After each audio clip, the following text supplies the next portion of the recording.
ఇందాక మీరు కంపేర్ చేస్తూ ఉంటే సుష్మా గారు అంటుంటే గుర్తొచ్చింది నాకు. ఆవిడ ఒక ఫైటరే ఉన్నారండి. ఆవిడని కూర్చోబెట్టి ఫుల్ యాక్షన్ సినిమా తీసేయచ్చు. అంటే నేను కూడా అలాంటి ఎక్సర్సైజ్ చేయలేను. బాక్సింగ్ బ్యాగ్కి తలకిందలుగా కూర్చోబెట్టి చూస్తుంటే ఎంత టఫ్ ఎక్సర్సైజ్ ఇవి ఎలా చేస్తాను అనుకునేవాడు. ఇవి సింగిల్ హ్యాండ్ పుషప్స్ చేసేస్తుంటారు, డబుల్ ఇట్లా బొట్టనీళ్ళతో పుషప్స్ చేసేస్తూ ఉంటారు. ఇవన్నీ పక్కన పెడితే ఒక స్ట్రాంగ్ పర్సనాలిటీ, చాలా బలమైన వ్యక్తిత్వం ఉన్న ఆవిడ. an actor who has a great self-respect and who demands respect because of her conduct, and a great performer. అంటే ఆవిడ స్క్రీన్ ప్రెజెన్స్ ఈజ్ ఎక్సలెంట్. అంటే డిమాండ్ చేస్తే ఆవిడ స్క్రీన్ ప్రెజెన్స్. అంటే writers feel like writing something about her, like improvising something about her. అలాంటి శ్రేయా రెడ్డి గారికి తో act చేసినందుకు మనస్ఫూర్తిగా I'm grateful to you for being a part of this film. And ఇలాంటి కథకి సుజిత్ గారు కథ చెప్తున్నప్పుడు నాకు ప్రియాంక గారికి గురించి ఇప్పుడు సాఫ్ట్ ఉంటుంది, ఒక ట్రెడిషనల్గా ఉంటుంది. ప్రియాంక మోహన్ గారి గురించి చెప్పినప్పుడు ఫస్ట్ వెళ్ళగానే సీన్ ఏంటంటే ఖటానా స్ట్రైట్ అవే నా ఓజీ ఫిలిం ఏంటంటే ప్రియాంక మోహన్ గారితో స్టార్ట్ అయింది కథ. ఒక భార్యాభర్తల మధ్య ఎలా ఉంటుంది.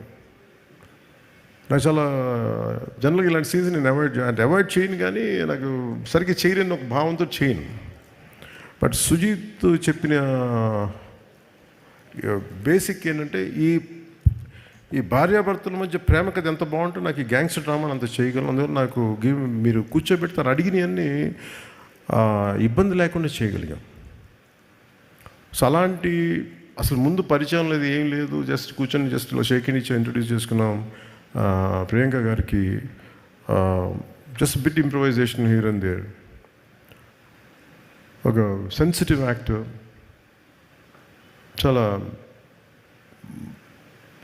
ఈ కన్మణి పాత్రకి చాలా గొప్ప న్యాయం చేశారు. I cannot imagine other then ప్రియాంకాజీ for Kanmani character. And she is excellent performer. So మనస్ఫూర్తిగా వారికి నా ధన్యవాదాలు.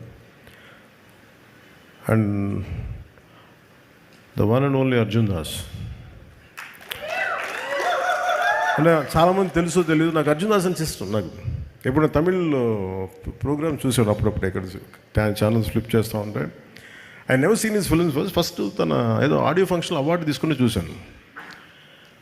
నాకు చూడగానే అనిపించింది, నాకు రఘువరన్ అంటే చాలా ఇష్టం. నాకు రఘువరన్ తర్వాత నేను అభిమానించే నటుల్లో నాకు ఇష్టంగా అనిపించింది అర్జున్ దాస్ గారు. అదే ఇంటెన్సిటీ. అంటే నాకు అర్జున్ దాస్ ఎంత ఇష్టమో నా కూతురు రాజ్య కూడా అంతే ఇష్టం. అంటే అంటే మాకు వాట్ ఎ గ్రేట్ పెర్ఫార్మర్ అనిపిస్తుంది. Not a great performer, what a great voice. ఒకసారి I feel jealous of his voice. నాకు కూడా ఉంటే బాగుంటుందని. కొన్నిసార్లు అర్జున్ దాస్ వాయిస్ ముందు నా గొంతు పేలిపోతుంది. ఒకసారి సినిమాలు చూస్తే మొన్న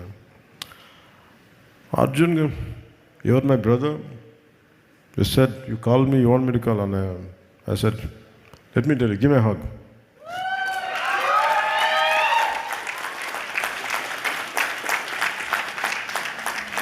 I'm fortunate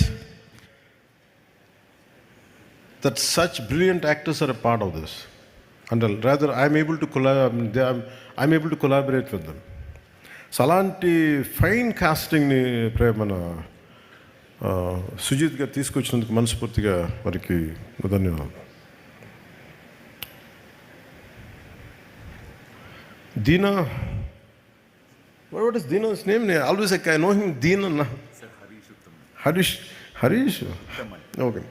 Always they used to call him Deena. But ఈ సినిమాలో అదే ఒక నిలబడి చేసింది అంటే చాలామంది గుర్తుండిపోయి, అంటే ఆఫ్టర్ ఓజీ ఇట్లా చాలా మన అర్జున్ దాస్ కొన్ని పాత్రల తర్వాత ఇంకొక బలమైన పాత్ర ఇట్ ఈస్ హరీష్. దీనా క్యారెక్టర్ వాళ్ళ తన పక్కన ఉండే అందరూ కూడా చేసే యాక్షన్ పార్ట్ ఎంత బ్రిలియంట్గా చేశారని పెర్ఫార్మెన్సెస్. నా లోడ్ వాళ్ళ భుజాల మీద తీసుకున్నారు. అంత బ్రిలియంట్ పీస్ ఆఫ్ విషయం, excellent, great future for his career. అలాగే తేజ్ సప్రూ గారికి, I'm grateful to you for being a part of this film. It's a nice experience for me. అలాగే రాహుల్ రవీంద్రన్, సుధీర్ నాయర్, అభిమన్యు సింగ్, గబ్బర్ సింగ్ తర్వాత మళ్ళీ ఇదే చేశాను. And though he's not here, my congratulations to him for rest of all the actors.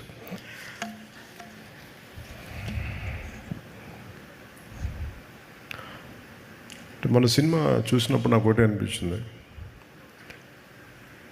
Sujeeth నా దగ్గరికి చాలా కాలం క్రితం ఒక కామిక్ బుక్ పట్టుకొచ్చాడు. ఓజీ నన్ను అడిగాడు, సుజీత్ బాంబే షూటింగ్లో మన ముంబైలో షూట్ చేస్తున్నప్పుడు నాకు ఒక 35 days టైం ఇవ్వండి సార్, ఐ డూ సీక్వెల్లో ప్రీక్వెల్ చెప్తా ఉన్నాడు. మళ్ళీ కథ ఏంటంటే మళ్ళీ అదే చెప్తున్నాడు, అది ఒక సార్ టోక్యోలో సార్ అంటే ఆజాద్ హింద్ ఫౌజ్ అంటుంది. ఏంటి ఆజాద్ హింద్ ఫౌజ్ అంటే లోపల ఇంత ఉంది, భాష బయటికి రాదు. తను ఏమంటాడంటే తన పొగరు ఏంటంటే, నీకు నా భాషతో సంబంధించిన సినిమా తీసి చూపిస్తాను కదా అని.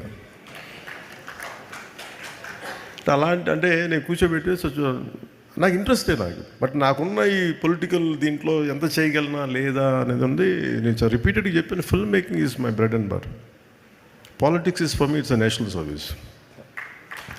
అంటే అది నా కాంట్రిబ్యూషన్, పదవుల కోసం వీటి కోసమే కాదు.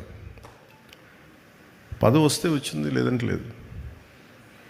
పదవి కోసం ఎప్పుడు అరులు చాచలా. అందుకే నాకు సినిమా నా బ్రెడ్ అండ్ బటర్. నాకు డబ్బులకి నాకు సినిమా కావాలి నాకు, కానీ టైం ఇవ్వలేను, అది ఒక సమస్య ఉంది నాకు. సో నాకు మధ్యలో ఎప్పుడన్నా అందరికీ ఏ ఉద్యోగమైనా కనీసం వారానికి ఒక 4 సెలవు దినాలు ఉంటాయి కదా, అలా 4 సెలవు దినాల్లోనూ లేదంటే పని లేని సమయంలో చేద్దాం, మార్నింగ్ మెయిన్ వర్క్ కాకపోయింది, అలా అన్నీ మాట్లాడుకుంటూ అలా ప్లాన్ చేసుకుంటే చూద్దాం సుజీత్ అన్న. సో నాకేమనిపించిందంటే మొన్న సినిమా చూసినప్పుడు నేను ఎప్పుడు అంత ఎంతూసియాస్టిక్గా